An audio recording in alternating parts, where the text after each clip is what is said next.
ഓരോ ജീവഗണത്തിലും ഉണ്മയുടെ ചേതന നിറയ്ക്കുന്നതാണ് ശിവശക്തി. നമ്മുടെ ഓരോ പ്രാർത്ഥനയും പ്രാണനും ശരീരവുമായി ബന്ധപ്പെട്ടതാണ്. ശിവ ആരാധനയിലൂടെ നാം അത് അനുഭവിച്ചറിയുന്നു. ആചാരങ്ങളിലും അനുഷ്ഠാനങ്ങളിലും വിഭിന്നത പുലർത്തുന്നതാണ് ഓരോ ചടങ്ങുകളും. കന്യാകുമാരി ജില്ലയിൽ നടന്നുവരുന്ന ശിവാലയ ഓട്ടം വേറിട്ട ഒരു അനുഭവമാണ്. ശിവരാത്രി നാളിൽ 12 ശിവക്ഷേത്രങ്ങളിലെത്തി ശിവദർശനം നടത്തിവരുന്ന ചടങ്ങാണ് ശിവാലയ ഓട്ടം. ശിവാലയ ഓട്ടത്തിന് ഒരു ക്രമമുണ്ട്.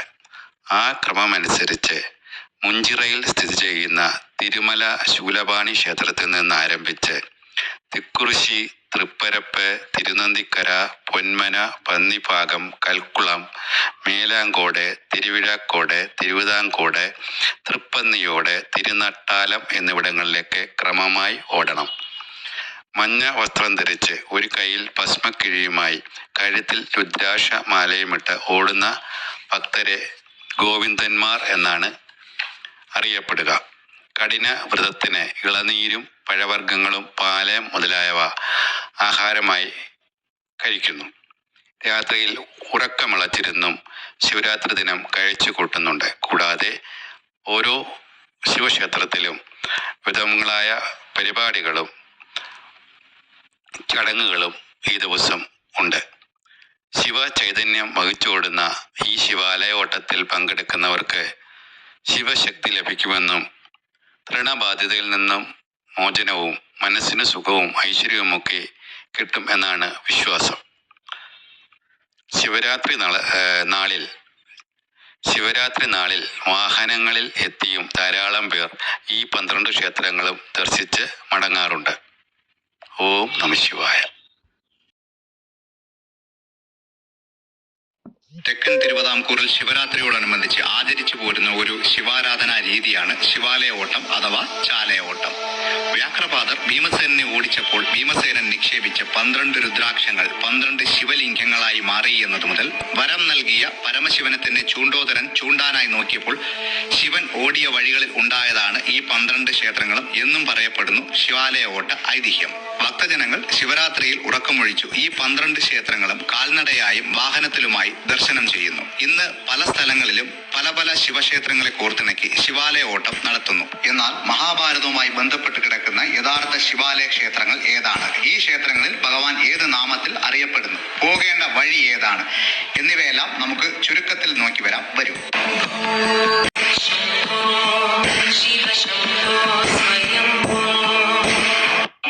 ശിവാലയമായ മുഞ്ചിറ തിരുമല ശൂലപാണി ക്ഷേത്രത്തിലാണ് നമ്മളിപ്പോൾ. അതൊക്കെ പോയി നോക്കാം. ശിവാലയ ഓട്ടത്തിലെ ഒന്നാമത്തെ ക്ഷേത്രമായ ശൂലപാണി ക്ഷേത്രം തിരുവനന്തപുരം കന്യാകുമാരി ദേശീയപാതയിലെ കുഴുത്തുറയ്ക്ക് സമീപമുള്ള വെട്ടുവന്നിയിൽ നിന്നും തേങ്ങാപട്ടണത്തേക്ക് പോകുന്ന വഴിയിലെ മുഞ്ചിറയിലാണ് സ്ഥിതി ചെയ്യുന്നത്.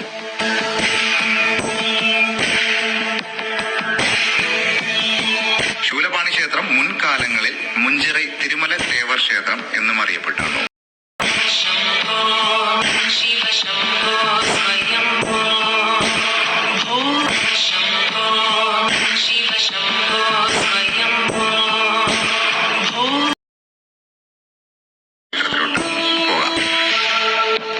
മുഞ്ചിറയിൽ നിന്നും മാർത്താണ്ഡം വഴി നമുക്ക് തിക്കുറിച്ചിയിൽ എത്താൻ സാധിക്കും.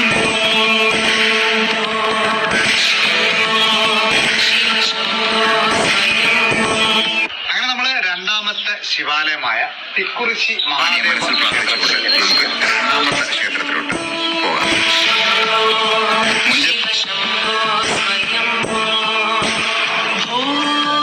ശൂലപാണി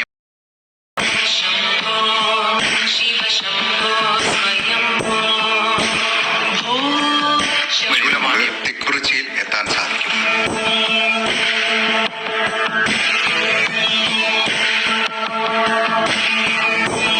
അങ്ങനെ നമ്മള് രണ്ടാമത്തെ ശിവാലയമായ തിക്കുറിശ്ശി മഹാദേവ ക്ഷേത്രത്തിൽ എത്തിയിരിക്കുകയാണ്. തിക്കുറിശ്ശിയിൽ താമ്രഭരണി നദിയുടെ കരയിലായിട്ടാണ് രണ്ടാമത്തെ ശിവാലയ ക്ഷേത്രം സ്ഥിതി ചെയ്യുന്നത്.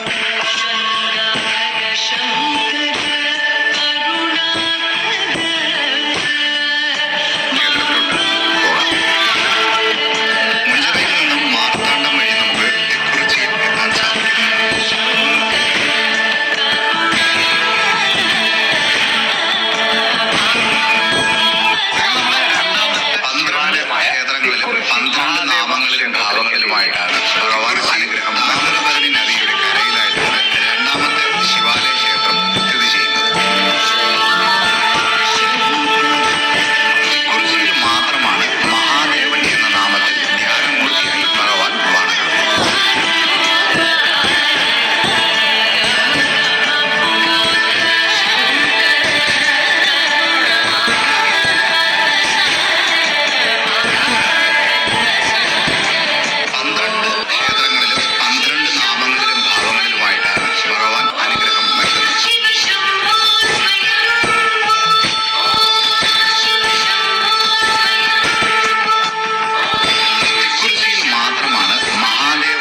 മൂന്നാമത്തെ ശിവാലയമായ തൃപ്പരപ്പിലോട്ട് പോകാം. തിക്കുറിശ്ശിയിൽ നിന്നും അരുമന വഴി നമുക്ക് മൂന്നാമത്തെ ക്ഷേത്രമായ തൃപ്പരപ്പ് ക്ഷേത്രത്തിൽ എത്താൻ സാധിക്കും. ഏറ്റവും കുറഞ്ഞത് 3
കിലോമീറ്ററുകൾ മുതൽ പരമാവധി 10-12 കിലോമീറ്ററുകൾക്കുള്ളിൽ തന്നെയാണ് ഓരോ ക്ഷേത്രങ്ങളുടെയും ദൂരം.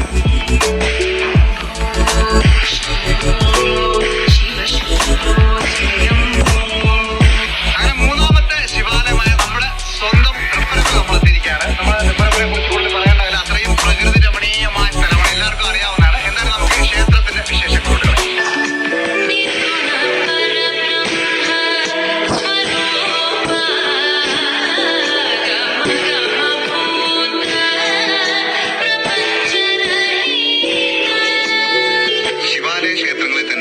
പ്രശസ്തമാണ് തൃപ്പരപ്പ് ക്ഷേത്രം.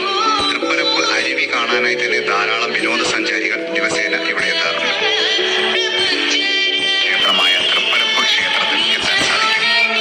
ഏറ്റവും കുറഞ്ഞത് 3-4 കിലോമീറ്ററുകൾ മുതൽ പരമാവധി 10-12 കിലോമീറ്ററുകൾക്കുള്ളിൽ തന്നെയാണ് ഓരോ ക്ഷേത്രങ്ങളും വ്യക്തിത്വമാകുന്നത്. ഇവിടുത്തെ ക്ഷേത്രം പടിഞ്ഞാറ് നോക്കിയാണ് സ്ഥിതി ചെയ്യുന്നത്.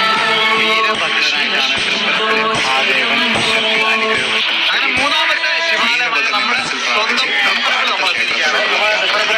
പറയേണ്ടതില്ല, അത്രയും പ്രകൃതി രമണീയമായ സ്ഥലമാണ്, എല്ലാവർക്കും അറിയാവുന്നതാണ്. എന്തായാലും നമുക്ക് ക്ഷേത്രത്തിന്റെ വിശേഷങ്ങളോട്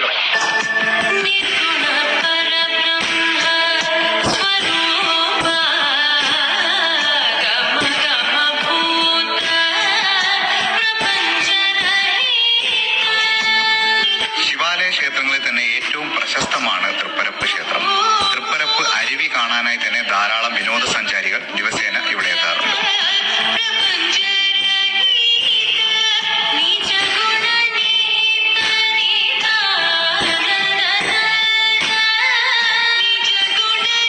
മറ്റു ക്ഷേത്രങ്ങളിൽ നിന്നും ഇവിടം വ്യത്യസ്തമാകുന്നത് ഇവിടുത്തെ ക്ഷേത്രം പടിഞ്ഞാറ് നോക്കിയാണ് സ്ഥിതി ചെയ്യുന്നത്.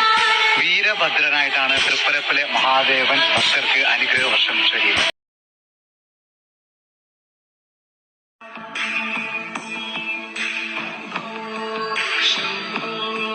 शिव शंभो स्वयंभो शंभो शिव शंभो स्वयंभो शंभो शिव शंभो स्वयंभो शंभो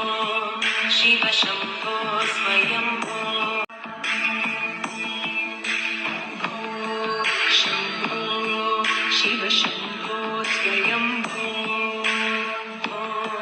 शंभो शिव शंभो स्वयं